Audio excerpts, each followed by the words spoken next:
ఒరే విజయ్ ఇట్రా. English medium school fee కట్టాను కదా, బాగా చదువుతున్నావా లేదా? నువ్వేమో వంశాన్ని నిలబెట్టాలి. అవును నాన్నగారు, నేను బాగా చదివి పెద్ద అయినాక పెద్ద ఆఫీసర్ను అవుతా. నాన్న, నాకు కూడా వచ్చే వారం నుండి పరీక్షలు ఉన్నాయి. ఫీజు కట్టాలి నాన్న, టీచర్ అడిగారు. నీకేం చదువులమ్మా, 9వ తరగతి వరకు చదివావు కదా, చాలు.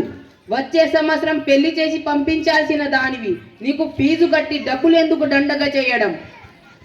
ఏమండి అలా అనకండి, మన అమ్మాయి చదువుకుంటుంది కదా, కాలేజ్లో ఫస్ట్ వస్తుంది, ఫీజు కట్టండి. నువ్వు నోరు మోయి లక్ష్మి. ఆడపిల్ల ఎంత చదివినా రేపు పొయ్యి ఊడడానికి దానికి చదువు కంటే ఇంట్లో పనులు నేర్పించు. రేపు అత్తారింట్లో తిట్టకుండా ఉంటారు.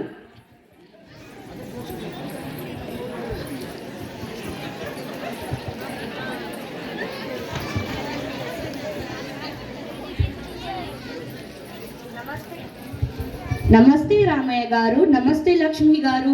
నమస్తే మేడం, రండి రండి కూర్చోండి. నమస్తే మేడం, ఏంటి ఇలా వచ్చారు? సరిత ఫీజు గురించే అయితే. నేను దాన్ని స్కూల్ మానిపించేస్తున్నాను. వచ్చే సంవత్సరమే దానికి పెళ్లి చేసేస్తాను. ఏం మాట్లాడుతున్నారు రామయ్య గారు? సరిత చాలా తెలివైన పిల్ల. అంతకంటే ముఖ్యంగా బాల్య వివాహం చేయడం చట్టరీత్యా నేరం. 18 ఏళ్ళు నిండకుండా అమ్మాయిలకు, 21 ఏళ్ళు నిండకుండా అబ్బాయిలకు పెళ్లి చేస్తే మీకు జైలు శిక్ష అవుతున్నది. 2 సంవత్సరాల జైలు శిక్ష మరియు ₹1,00,000 జరిమానా విధించబడుతున్నది. జైలా? నా కూతురికి పెళ్లి చేసే హక్కు తండ్రిగా నాకు లేదా మేడం? లేదా రామయ్య గారు, మన దేశంలో ఆడపిల్లల రక్షణ కోసం ఎన్నో చట్టాలు ఉన్నాయి. చైల్డ్ హెల్ప్ లైన్ నంబర్ 1098కు ఒక్క ఫోన్ చేస్తే పోలీసులు వస్తారు. ఈ రోజుల్లో ప్రభుత్వం ఆడపిల్లలు చదివించడానికే బేటీ బచావ్ బేటీ పడావ్ వంటి పథకాలు మనకు ఎంతో మద్దతు ఇస్తుంది కదా. అయితే మేడం, ఆడపిల్లలకు బయట భద్రత లేదు కదా. రేపు ఏమైనా జరిగితే సమాజం నన్నంటుంది కదా. సమాజం మారుతున్నది రామయ్య గారు.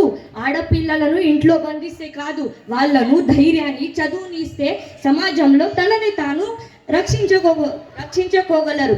ఈ రోజులు అమ్మాయిలు చంద్రుడిపైకి వెళ్తున్నారు. సరితను కలెక్టర్ చేయండి, మీ ఊరికే గర్వకారణం అవుతుంది. నన్ను క్షమించండి మేడం, నా కూతురిని పరాయి దానిలా చూశాను. కొడుకుకు ఇచ్చిన ప్రాధాన్యత దీనికి ఇవ్వలేదు. నా తప్పు తెలిసొచ్చింది. విన్నావా సవిత, మీ నాన్న ఒప్పుకున్నారు. నన్ను క్షమించు తల్లి. నిన్ను చదివించి నిన్ను కలెక్టర్గా చేస్తాను తల్లి. చదువుకో. థ్యాంక్ యూ నాన్న, నేను బాగా చదివి మీ పేరు నిలబెడతాను. చాలా సంతోషం రామయ్య గారు. ఒక్కటి గుర్తుంచుకోండి, ఆడపిల్ల రక్షణ దేశానికి శ్రీరామ రక్ష.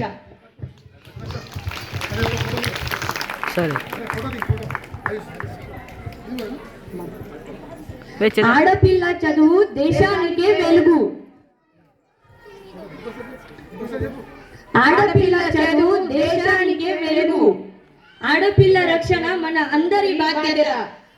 బేటీ బచావ్ బేటీ పడావ్. ధన్యవాదాలు.